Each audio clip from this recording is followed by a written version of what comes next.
Hi guys, I'm Ryan Thomas posting another UFC, actually no, I'm posting a Buffalo Bills 2013 season recap. I just posted my UFC 168 post-fight reaction, and now I'm posting my 2013 Buffalo Bills recap, and I've been up since 7 in the morning. Anyway, the Buffalo Bills season ended today with a loss 34-20 to the division rival New England Patriots in Foxborough. And boy, was this season interesting, to say the least, for a variety of reasons that I'm going to explain in this video. Going into the season, going into the draft, we'll start there. The Bills were in a rebuilding mode yet again, rebuilding their GM position and their coaching position, due to the fact that Chan Gailey was unable to lead the team to the playoffs, and Buddy Nix was getting up there in age and showed that he was not as committed to the general manager job as the Buffalo Bills needed him to be. So Buddy Nix stepped down, and he stepped down into a special advisory role, and the guy that was waiting in the wings for the position was Doug Whaley. Doug Whaley, a former scout for the Pittsburgh Steelers, scouted some pretty successful players on those Steelers teams. A guy that a lot of teams had on the radar as a future GM. And did he have a hell of a first draft? If you really think about it, you really look at who they drafted. Obviously the biggest point in that 2013 draft was the first pick by the Buffalo Bills, which was the 16th overall. Buffalo originally picked 8th, traded back with the St. Louis Rams to pick up the 16th pick. With the 8th pick, the Rams took Tavon Austin, the wide receiver from West Virginia. And with the 16th pick, the Buffalo Bills selected Florida State quarterback E.J. Manuel. And myself, I was not that excited about the pick. I thought that they could have waited at least another year, maybe got a veteran, or drafted somebody else. I had higher grades on Matt Barkley, and he was really the only guy I really thought the Bills could use. Maybe Ryan Nassib with the Syracuse connection. To the new head coach, Doug Marrone, formerly the head coach of Syracuse. He finished 25-25 as a college football coach. I wasn't too crazy about that hiring, but my opinion changed on that as the season went on. They also drafted Kiko Alonso, the linebacker from Oregon. They also drafted Robert Woods, a wide receiver from USC. And they also drafted Marquise Goodwin, a wide receiver from Texas. So they really reinvigorated their offense with some youth, Manuel, Goodwin, Woods, and drafted a huge piece of their defense for the 2013 season in Kiko Alonso. As the season wore on, the Bills' first game was against the New England Patriots at home, and it was not one that I thought was even reachable. There wasn't even a chance to me that the Bills could win that game, and they almost did. They almost pulled it off. They lost 21-23, and it was a game where the Bills said that they were going to run their no-huddle offense going into the season, a rapid-paced offense that moved down the field with a lot of plays and attacked the opposing defenses running the ball. And that's something that the Bills can do because they have two great running backs, C.J. Spiller and Fred Jackson. Maybe one of the most underrated tandems in the NFL when used right. C.J. Spiller, a guy that can catch the ball out of the backfield, really, really dangerous in space with his speed. And Fred Jackson, a guy that can run in between the tackles and really wear down opposing defensive lines. So, that being said, Buffalo was almost able to pull that off week 1, and they didn't because they left too much time for number 12, Tom Brady, to go down the field and win them that game. The next week, they were still at home against the Carolina Panthers, a team that was 0-1 alongside the Bills. Carolina had a real close game with the Seattle Seahawks, and it showed a lot of teams around the NFL that these guys are very tough defensively and tough offensively to beat. They have an electrifying offense with Cam Newton and very good running backs as well with D'Angelo Williams and Jonathan Stewart. So a very interesting matchup between Buffalo and Carolina, as they're very similar teams. And Buffalo was down in that game came back. They were down 23-17. They had less than a minute left, no timeouts, and Manuel led them 80 yards down the field and threw a touchdown pass to C.V. Johnson in the last second of the game to win them that game 24-23. And at that point, myself included, I thought, okay, all right, let's see what we got here. This might be something. This might be something special. At the New York Jets the next week, they lose 20-27. Very lackluster performance. It was a team that in the Jets that I thought Buffalo could beat, even though it was an away game. E.J. Manuel was sacked, I think, 7 or 8 times. The offensive line showed problems. And the running game could not get going against that Jets defense led by Rex Ryan. But I am looking at their schedule here right in front of me. And a trend began after that week, which was September 22nd, week 3. The next week, they win a real close game against the Baltimore Ravens, the defending Super Bowl champs, and they intercepted Joe Flacco twice.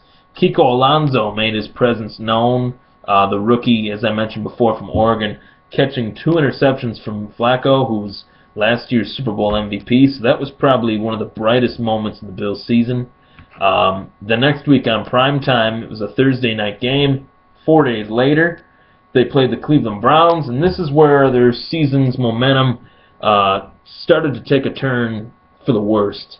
In the preseason, it was known that Manuel had a LCL sprain and did not finish out the rest of the preseason. He did come back, as I mentioned, for the first 4 games of the season, and he led Buffalo to a 2-2 record. But going into that Cleveland game, it was 20 at this current point. It was 24-24, and Manuel was running to the sideline and got hurt on a hit by a Browns safety, and furtherly re-injured another knee, or I'm not sure if it was the same knee or a different knee, and was out for the next. I believe it was the next 4 weeks. And he returned week 10. He was out week 6, 7, 8, and 9. And in that time, during the preseason, when Manuel was said to be hurt due to the LCL, Kevin Kolb, who was a free agent during the offseason, signed a 2-year deal with the Buffalo Bills, a deal that many really liked in Buffalo, giving the Bills a veteran presence in case Manuel didn't fare well or in case Manuel got hurt. But due to the hit that was suffered in the Washington game, it led him to have a really bad concussion, and he was put on the season-ending IR before the season even started.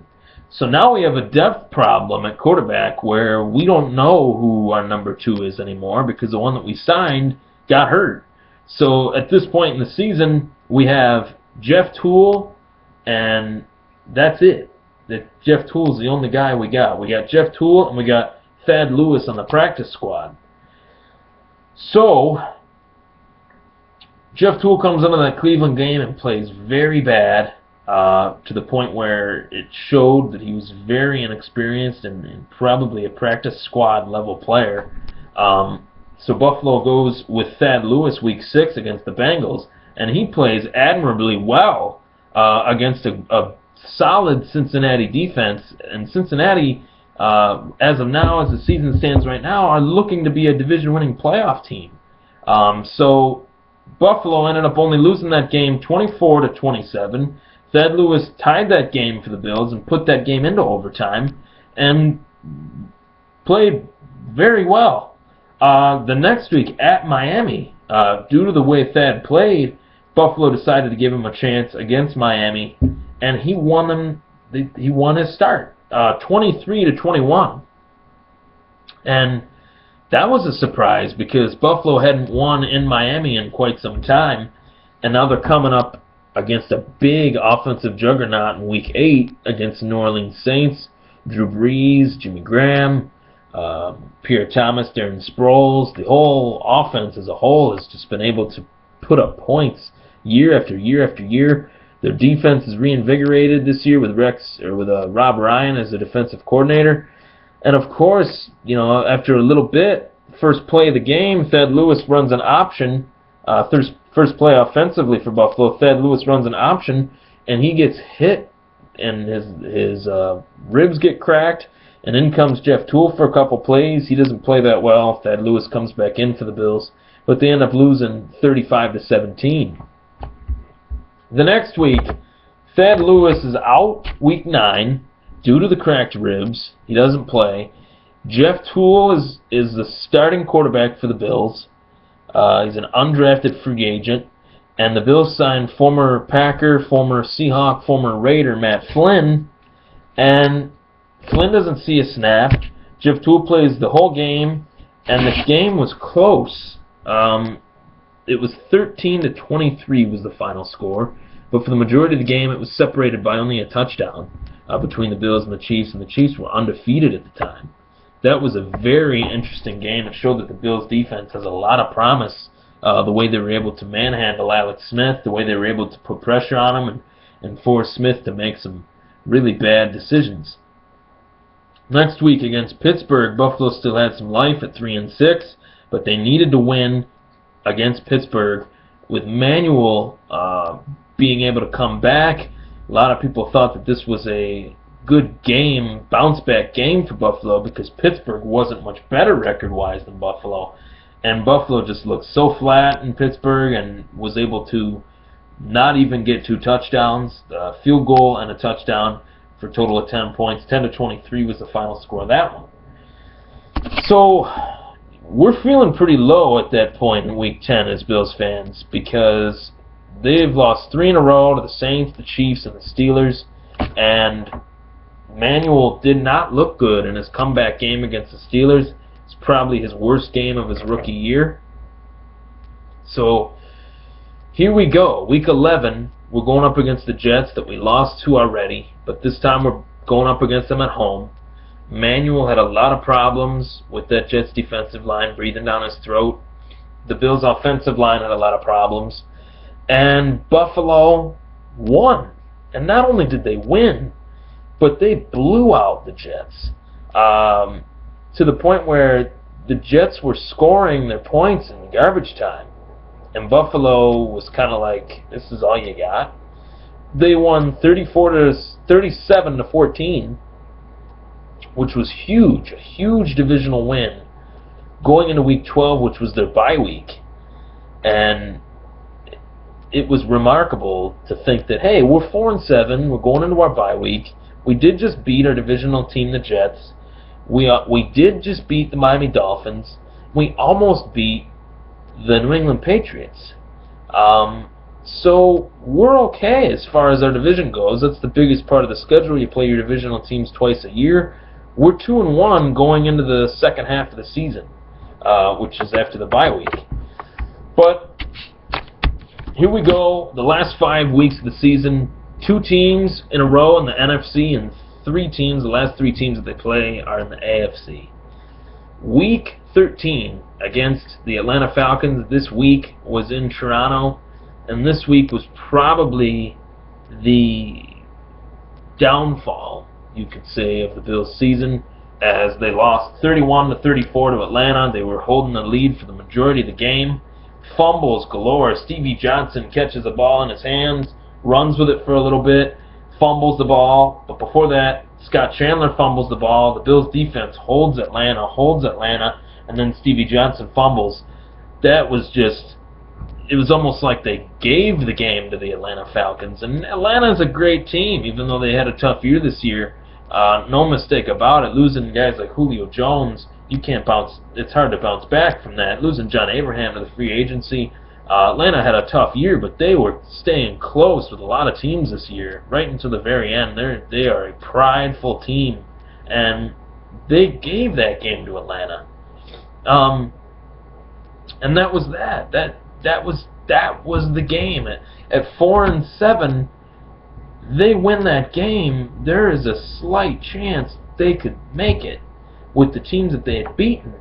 Tampa Bay, the next week, the first play of the game, one of the first plays of the game, Bobby Rainey, the Buccaneers' third-string running back, playing in for David Martin and Brian Leonard, runs for 80 yards down the field. The second play of the game, Buffalo is down a touchdown. Against Tampa Bay, who is terrible. They don't have hardly any promise at any position compared to Buffalo. They don't have any talent on the defense or on the offense. With Doug Martin out, Vincent Jackson's in flux due to the fact that they have no quarterback, and Mike Glennon made himself look like a first-round pick in that game, while EJ made himself look like a fourth-round pick. They lost that one 27-6, and they fell to 4-9. They do get a win the next week against the Jacksonville Jaguars, but that game was even close, and there were parts in that game where Buffalo looked like they were going to give it away. Chad Henne's throwing the ball left and right, and it's like, is Chad Henne Joe Montana? No. What are we doing here? What is going on? This is the defense here. This is what's supposed to be the crutch of the team, the $100 million they give to Mario Williams. Jairus Byrd's begging for more money, but he's missing tackles left and right, running behind people rather than bringing them down initially on contact. It was terrible. It was terrible. That game, even though they won, they didn't look good. Not to me. E.J. Manuel, the first quarter, he looked pretty terrible. He was able to bring things together, but it was more so the fact that Jacksonville just played like shit in the second half, and Buffalo took advantage of it. That's what good teams do, but good teams shouldn't put themselves in positions to be behind if they're that good. The next week at home against Miami, this by far was their best win of the season. 19-0, 6-9 going into week 7. They sacked Tannehill about 8 times, and with the result of that, Buffalo's got 4 guys with double-digit sacks: Kyle Williams, Mario Williams, Jerry Hughes, and I can't remember the fourth one. Shit. Kyle Williams, Mario Williams, Jerry Hughes, and Darius? Yeah, Darius. So their defensive line and their linebacking core, led by Hughes and Alonso, was able to do very good things throughout the year. And the NFL showed, the fans showed their recognition towards the Bills by electing three Pro Bowl players from the defensive side of the ball: Jairus Byrd, Kyle Williams, and Mario Williams. No relation, obviously. But their defense was what really, in a lot of their wins, their defense really showed up. And that's probably the reason why they got 4 out of the eventual 6 wins of the season that they got. This week against the Patriots, E.J. Manuel apparently re-injured that same knee after the Miami game, was ruled out against the Patriots week 7, pretty much shutting down his rookie year. He missed 6 games his rookie season, which is almost half the season, and you can't get anything going offensively with that. And now Buffalo finishes the season 6-10. They appear to be, they will be in the bottom of the division for another year. 6-10. New England finishes 12-4. The Jets finish 8-8. Miami finishes 8-8. Buffalo finishes 6-10. Their divisional record 3-3. Even though they have a better divisional record than the Dolphins, they do not get it together, and it's another year where Buffalo doesn't make the playoffs. But given the fact that they dealt with the quarterback problems with Manuel being hurt and Cobb being hurt, and then Thad Lewis plays well, then Thad Lewis gets hurt, then Jeff Toole comes in and Jeff Toole plays like shit, and then they gotta find out if Manuel's coming back. Then Emmanuel does come back, but then he gets hurt again. It's just a roller coaster. And if I were to look at their team, I would say the positions of need are backup quarterback, offensive line, tight end, and another linebacker. Going into the draft, I would say all 4 of those are positions of need. And I do see promise on this team. I think that this is the closest, the best team that they've had in probably the last decade. Their defensive line is stacked. Their secondary is stacked, with or without Jairus Byrd. Aaron Williams filled in admirably, and I would be happy with saying bye to Jairus Byrd, no problem. I wouldn't pay him $9 million a year to run behind people and miss tackles every game. He gets interceptions, so what? Someone else can get interceptions in his spot. I think, and at this point, the offense that Mike Pettine is running, a lot of players that aren't that good would thrive in, because his defense is so turnover oriented that he puts his players in positions to succeed. So let Burt go. Who cares? Put the money somewhere else. Put the money in the offensive line to protect DJ Manuel, the rookie pretty much still raw rookie quarterback, given the fact that he only played in 6 games this year. Very disappointing, though. That is what is scaring me, the durability issues of EJ Manuel. Who knows what's going to happen as far as veteran quarterback backups. Maybe Chad Henne could be looked at. Maybe Matt Schaub could be looked at. I'm pretty sure Kevin Cobb's career is probably over. They really need to figure out a direction, and they need to figure out what they're going to do as far as free agency for offensive linemen, which is the route that they usually go in, or the draft for offensive linemen. Scott Chandler has not impressed me at all since his comeback from the ACL injury that he suffered last year. I think the tight end is a position that they need, and there's a lot of really good ones. Manuel could use that as a safety valve if a wide receiver is not open. And then linebacker. We got a great linebacker coming out of the University of Buffalo, Khalil Mack. If he was in a Buffalo Bills uniform alongside Kiko, that would be beautiful. Kiko, Mack, and Alonzo. Mack is projected to be a top 15 pick, where Buffalo lies in that range. So we'll see. We will see. I'm not sure, but they usually don't take hometown dudes, but I would love for them to. That's my recap of the 2013 Buffalo Bills season. Let me know what you think. And you guys have a good day. Let's hope next year is the year that the Bills get themselves in the playoffs. Looks like Miami's having some issues, and it looks like the Jets are having some issues with their coaches. So Buffalo is actually on the uprise if you look at their division and the way it's outlined. But they have some decisions that they need to make, and let's hope they make the right ones. That's all I got for you guys. Thanks for watching.